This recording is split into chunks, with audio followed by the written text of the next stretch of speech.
Hello everyone, my name is Satyam Raha. In this video, let's talk about the abstract keyword in Java. So you see, abstract keyword is used with methods as well as class. So let's see an example. So abstract keyword can be best visualized using inheritance. So let's say I have defined a class called A where I have a method named show which prints in class A.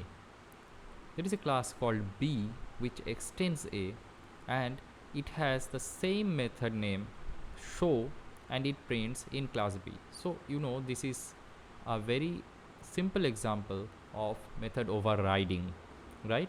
You already know this. But now suppose I have a situation where I do not want to define the body of this method in superclass, that is in class A. Suppose I do not want that. So what can I do? Can I simply delete it? Delete the body? Will it work? No, it doesn't work, right? So it doesn't work. If I put a semicolon, there is still an error.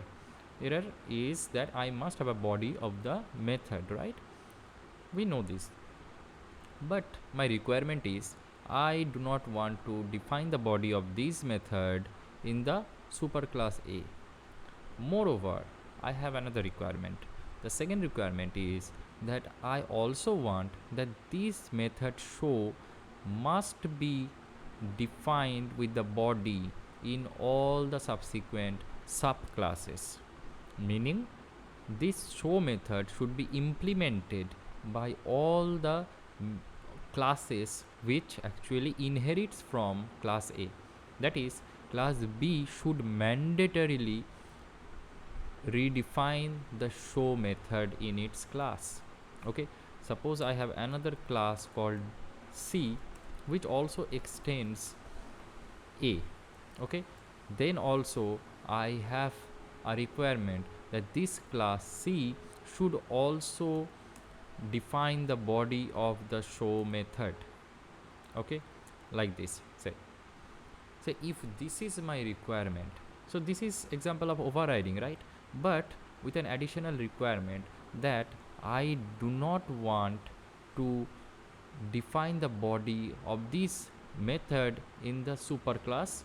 Along with that, I also want that this method is implemented mandatorily in all the subsequent subclasses.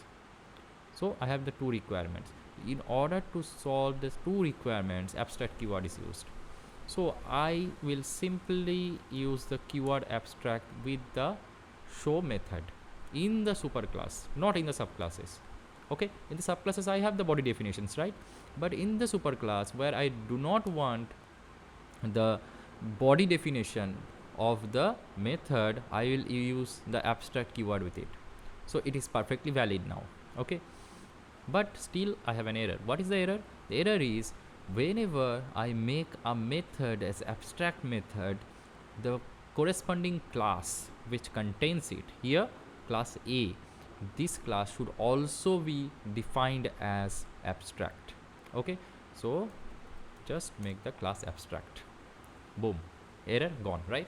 So you see, abstract methods should always be kept in abstract classes.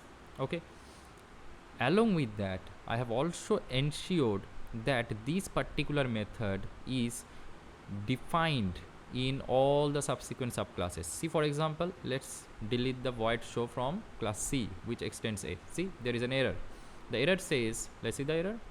The type C must implement the inherited abstract method a.show, meaning I have ensured that it is mandatory for all the subclasses to have the body definition of the show method. So it's better I define it. Okay, fine. So you see, after I have done this, it is working fine. So another thing you must notice, an abstract class can have any number of abstract methods. Along with that, it can have any number of non-abstract methods as well. Say I have another method which is called void display. Let's make it, okay, let's make it non-abstract. Okay, so I'll simply define the body of it, say out in display. Okay, so it works fine, right? I can have as many number of abstract methods and non-abstract methods in an abstract class, but the importance is, if I have an abstract method in a class, the class should be mentioned as abstract. Moreover, the abstract method should be redefined in the all the subclasses, but you are not bound to have the body definition of the non-abstract methods. That is, in the subclass I may or may not define the display method. That's up to me, that's not an error. Okay, see, I may or may not. Suppose I want to define it, so it will be example of what? Overriding, right? It's an example of overriding. That is fine. But if I choose not to define the display method, it is totally fine, no error. The reason is, display is not an abstract method, but the abstract method should be defined in all the subclasses. Say for example, I have another sub abstract method, say int, say abc, okay. For example, if I have that, see, the class B and class C has some error. That is, I must implement this ABC in both the classes. So I must have int ABC in all the subclasses. Okay, and the error is return. So return, say 0, for example. Error, boom, gone. Right? I must have here also, I must have int ABC defined, right? Say return 1, boom, error is gone, right? So that's all about abstract keyword. I hope you understood. Thank you for watching.